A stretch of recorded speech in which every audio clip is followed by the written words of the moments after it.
Naghaya ng reklamo sa National Bureau of Investigation si Senadora Risa Ontiveros laban kay Michael Maurilio o alias Rene na tumestigo noon laban kay Pastor Apollo Kibuloy. Inireklamo rin ni Ontiveros sa mga nasa likod ng video ni alias Rene at ang mga nagpakalat umano nito. Pumalag naman ang ilang inireklamo ng Senadora. May unang balita si John Consulta. Pebrero noong nakarang taon, nagbigay testimonya ang isang alias Rene sa Senate Committee hearing laban kina Pastor Apollo Kibuloy, dating Pangulong Rodrigo Duterte at Vice President Sara Duterte. Pero nitong Hunyo, lumabas ang video ni Michael Maurilio na nagpakilalang siya si alias Rene at sinabing tinakot at binayaran lamang umano siya ni Senator Risa Ontiveros para tumistigo. Mariing itinanggi ito ng Senadora. Sabay lapag ng mga resibo o screenshot ng mga mensaheng nagpapakitang si Maurilio umano ang ilang ulit na lumapit sa kanyang opisina at nag-volunteer na tumistigo.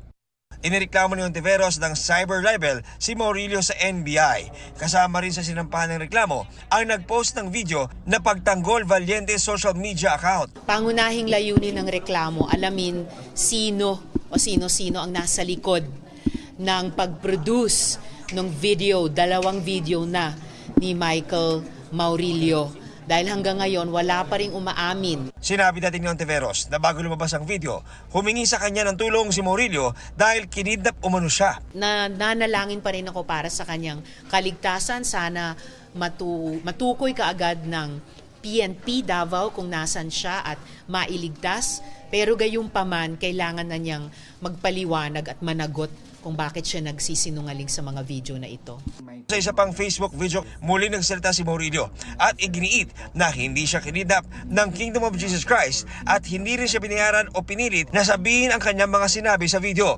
Handa raw siyang panindigan ang kanyang mga sinabi. Pinabubulaanan rin niya ang mga nilabas ng umano'y mga patunay na siya ang naunang nakipag-ugnayan sa opisina ng Senadora. Wala pong katotohanan yung mga claims ni Senador Risa sa kanyang press con. Ito lamang ay pamamaraan ni Senador Risa upang ako ay makuha ulit at patahimikin. Sinusubukan pa namin hinga ng pahayag ang nasa likod ng pagtanggol Valiente social media account.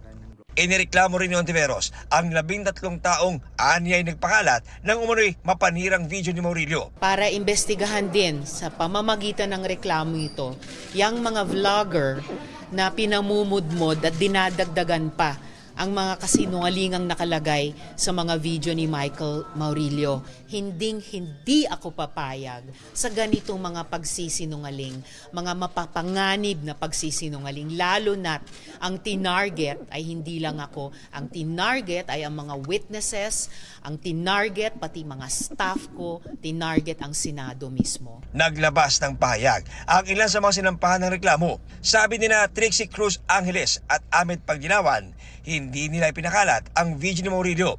Pero nagsagawa raw sila ng social media live para talakayin ang mga sinabi ni Maurilio. At para raw patas, tinalakay din nila ang tugon ng Senadora. Bahagi raw ito ng free speech. Ayon naman kay Sas Rogando Sasot, nalaman lang niya ang tungkol sa video ni Maurilio sa GMA News. Sabay puntong kung libelous na ibahagi ang video, ganon din daw dapat sa media.